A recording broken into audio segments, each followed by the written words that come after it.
you come in. Welcome to the Obnoxious guy with the Indiana Jones hat. Here to answer your questions!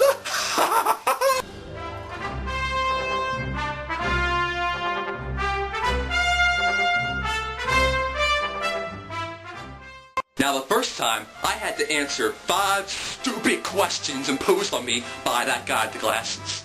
Stop it! Stop asking me questions! I think it's time we turn the tables around. Well, guess what? Your questions sucked! Getting questioned by the Gestapo on where I was hiding the Jews would have been more enjoyable to answer. So now, I can answer any questions that I want! Why are you so awesome? Where do I begin?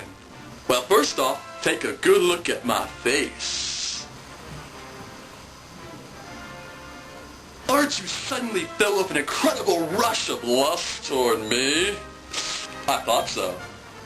However, if you're a male, just do me a favor and keep that between you and yourself, okay?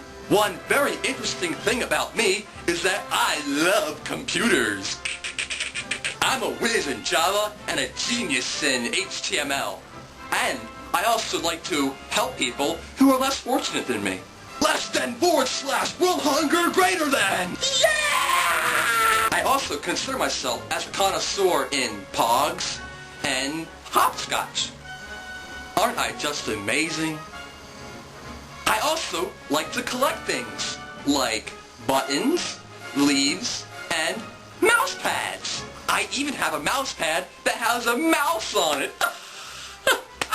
I'm also that guy who uploads all those demotivational posters on the E-Bombs world. I love bringing joy to others. Where are all the flying cars that we were promised in Popular Science and countless past movies? Am I the only enlightened one that must be a beacon of verity in today's ignorant world? I guess so. But I don't blame you.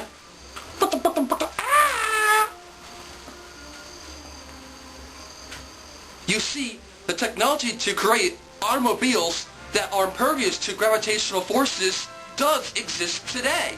It just hasn't been picked yet. Now you're probably saying, what does that mean? Hold your horses, I'll tell ya. So ignorant.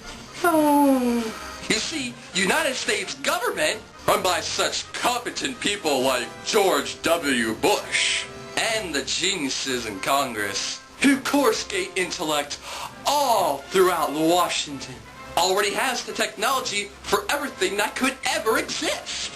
Each year, the government has a raffle to determine which new technological advancement will be invented next. In fact, Star Trek, Honey, I Shrunk the Kids, and Bill and Ted's Excellent Adventure were all based on blueprints and text documents stolen from the United States Pentagon's base. Recent inventions include the cell phone, laptops, SLR cameras, and space invaders. The government also takes responsibility for inventing the wheel. But everyone knows that was invented by Eli Whitney. It's in the textbooks. Where do babies come from? Why did I ask myself this question? If you could be any cartoon character, who would it be? That's a very interesting question. The obvious answer is Shaggy from Scooby-Doo. Of course. Never mind the fact that it's blatantly obvious that he has no hygiene whatsoever. I mean, is it really a big deal that he never cuts his hair, hangs out with a talking dog, eats canine snacks, and wears the same pair of clothes every day? These are all minor things that we can overlook. First of all, he has no job, but he still is able to find tons of food and get by pretty well. Live free, solve mysteries, and live out of the van. I can't imagine anything better for my future. That just seems so much more fulfilling than making an income, raising a family, and living a normal life. Ew. Plus, every time I used to watch that show on UHF, Shaggy always talked like a stoner, looked like a stoner, and acted like a stoner. Shaggy was a complete stoner, but yet never did drugs. I mean, this guy was always hashed up, but you never saw him smoking any reefer or anything like that. At least not on screen. Man, to be stoned but yet never take any drugs? Hey, I could save so much money. The only downside would be is that your best friend's a dog and the rest of your friends are complete losers who are always looking for some clue. I don't have any friends anyway, so I guess it wouldn't be all that bad. Who's the better nostalgic reviewer? The critic, the nerd, or the irate gamer? The irate gamer? I mean, the critic or the nerd? The two internet 80s and 90s sentimental giants. We all know they're having a small feud right now.